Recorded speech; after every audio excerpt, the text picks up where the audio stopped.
Hello दोस्तों, राधे कृष्णा। तो आज हम सुनेंगे बृहस्पतिवार की व्रत कथा। चलिए शुरू करते हैं।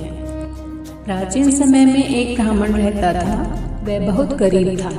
उसके कोई संतान नहीं थी। उसकी स्त्री बहुत ही मलिनता के साथ रहती थी। वह स्नान नहीं करती थी, ना ही किसी देवता की पूजा करती थी।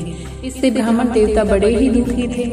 बेचारे बहुत कुछ कहते थे, परंतु उसका कुछ परिणाम नहीं निकलता था। भगवान की कृपा से ब्राह्मण के स्त्री के कन्या रूपी रतन पैदा हुआ। कन्या बड़ी होने पर प्रातः स्नान करके भगवान विष्णु का जाप व गुरुवार का व्रत करने लगी।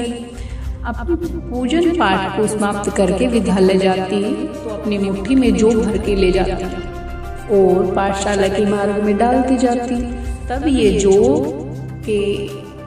ये जो स्वर्ण के जो लौटते समय उनको बीन कर घर ले आती। एक दिन बालिका सूप में सोने के जो फटक कर साफ कर रही थी तो उसके पिता ने देख लिया और कहा, हे बेटी, सोने के जो के लिए सोने का सूप होना चाहिए। दूसरे दिन बृहस्पतिवार था। उस कन्या ने व्रत रखा और बृहस्पति देव से प्रार्थना करके कहा कि मैंने आपकी पूजा सच्चे मन से की है, तो मेरे लिए सोने का सूप दे दो। बृहस्पति देव ने उसकी प्रार्थना स्वीकार कर ली। रोजाना की तरह वह कन्या जो फैलाते हुए जाने लगी। जब लौट कर जो बीन रही थी तो उसने बृहस्पति देव की कृपा से सोने का सूप मिला। उसे वह घर ले आई और उसमें जो साफ करने लगी, परंतु उसकी माँ का वही डंग रहा। एक दिन की बात है कि वह कन्या सोने के सूप में जो साफ कर रही थी, उस समय उस शहर का राजपुत्र वहां से होकर निकला। इस कन्या के रूप और कार्य को देखकर मोहित हो गया तथा अपने घर जाकर अन्न जन जल का त्याग कर उदास होकर लेट गया। राजा को इस बात का पता लगा तो प्रधानमंत्री के साथ उसके पास गए और बोले, हे बेटा, तुम्हें किस बात का कष्ट है? किसी ने अपमान किया है अथवा कारण हो सो कहो, मैं वही कार्य करूँगा जिससे तुम्हें प्रसन्नता हो। अपने पिता की राजकुमार ने बातें सुनी तो वह बोला, मुझे आपकी कृपा से किसी बात का दुख नहीं है। किसी ने मेरा अपमान नहीं किया, परंतु मैं उस लड़की से विवाह करना चाहता हूँ जो सोने के सूप में जो साफ कर रही थी। यह सुनकर राजा आश्चर्य में पड़ गया और बोला, हे बेटा, इस कन्या की पता तुम ही लगाओ। मैं उसके साथ तेरा विवाह अवश्य ही करूँगा। राजकुमार ने उस लड़की के घर का पता बतलाया। तब मंत्री उस लड़की के घर गए और ब्राह्मण देवता को सभी हाल बताया।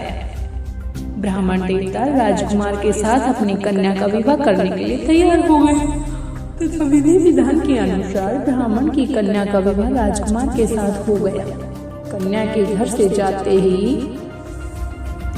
पहले की भांति उस ब्राह्मण देवता के घर में गरीबी का निवास हो गया। अब भोजन के लिए भी अन्न बड़ी मुश्किल से मिलता था। एक दिन दुखी होकर ब्राह्मण देवता अपनी पुत्री के पास गए। बेटी ने पिता की दुखी अवस्था को देखा और अपनी माँ का हाल पूछा। तब ब्राह्मण ने कहा, कन्या ने बहुत सारा धन देकर अपने पिता को विदा कर दिया। इस तरह ब्राह्मण का कुछ समय सुखपूर्वक व्यतीत हुआ। कुछ दिन बाद फिर वही हाल हो गया।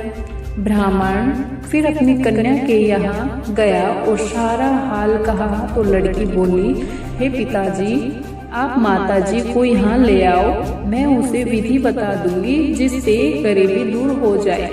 यह ब्राह्मण देवता अपनी स्त्री को साथ लेकर पहुँचे तो अपनी माँ को समझाने लगे, हे माँ, तुम प्रातः काल प्रथम स्नान आदि करके विष्णु भगवान का पूजन करो तो सब दरिद्रता दूर हो जाएगी। परंतु उसकी माँ ने एक न सुनी और प्रातः उठकर अपनी पुत्री के बच्चों की जूठन को खा लिया। इससे उसकी पुत्री को भी बहुत गुस्सा आया और एक रात को कोठरी में सभी सामान निकाल दिया और अपनी माँ को उसमें बंद कर दिया। प्रातः काल उसे निकाला और स्नान आदि करा के पाठ करवाया और उसकी माँ की बुद्धि ठीक हो गई और फिर प्रत्येक बृहस्पतिवार को व्रत रखने लगी।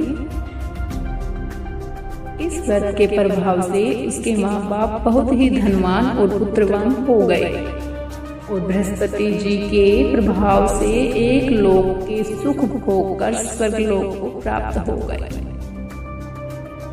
जय हो भगवान।